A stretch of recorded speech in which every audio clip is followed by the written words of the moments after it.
Ayun na nga guys, good morning. Good morning sa ating lahat. So ito yung ambience namin for today's video. So yan, nandito tayo sa Riverside Bar na pagmamayari ng aking pinsan na sa Rene G. Biscato. Yun guys, patabing ilog po to guys, and then makikita nyo dyan maraming fishing boat. Ayan, ito ay siya kasi fish port siya. So ayan, as you can see yung sunset guys, ito ay sapa siya guys, pagitan ng dagat at sapa. Yan, mga panagatan, mga bangka, and then nakikita niyo yung bridge doon sa taas. Yan yung bridge ng Bayawan City. Yan, itong mismo na to ay fishport po siya guys. Dito po yung daungan ng mga nananagat o nangunguha ng isda. Ito po yung bar, a native bar. Ayan sila kambal, oh.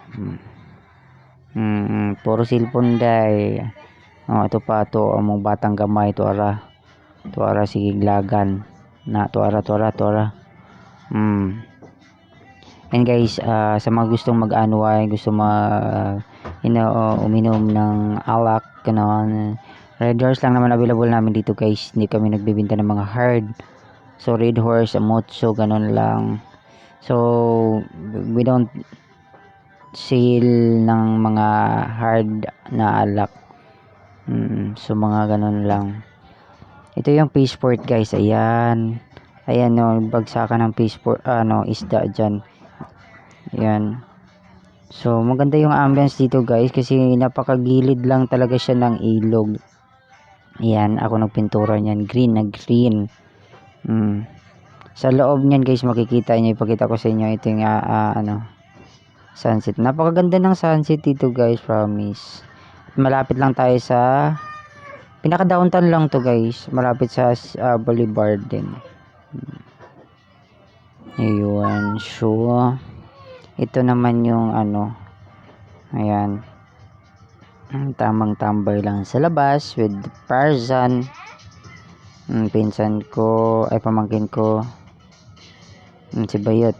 Ayan, ito din, ayan sa loob. Guys, yan yung loob guys. Ayan yung loob. Royal blue ang nilagay ko dyan. So para maganda at napaka naman yung natin, sure, green nature, gano'n. So visit na kayo guys dito sa bar ng aking pinsan sa Fisheries.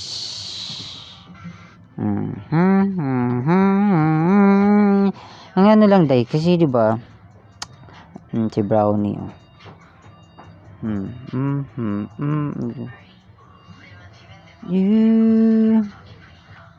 si bakla o rumampan na pak, si pak na pak.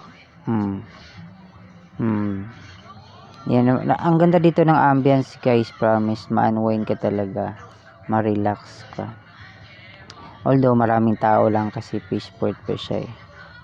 So every night or kada adlaw, mayroong pulis po dito na nagbabantay. And then pumunta kami ng gasoline station kasi magpabariya, kasi wala kaming coins. So ayun, dahil may motor, ayun, una ako nag-drive kasi lang takot ako mag-drive. So si Bayot ang nag-drive, papunta kami ng gasolinahan. Nakakamiss lang yung downtown Bayawan before, kasi when I was high school, ito yung mga daanan ng kabuang gabi kita. Halos hindi mo matulog pag-gabi. Sige, may gala ba? Tour naman. Gagnet France. Alam niyo si Jalo Arco.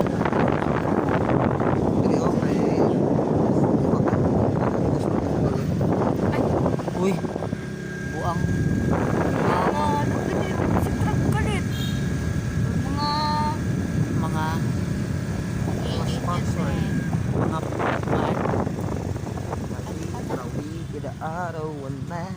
Oy, ang stoplight day. Oo. Stoplight day o bongga. Stoplight day. Paulo mo ba yung kuman? Ano na Budi, ang pogi ni Kuya Driver.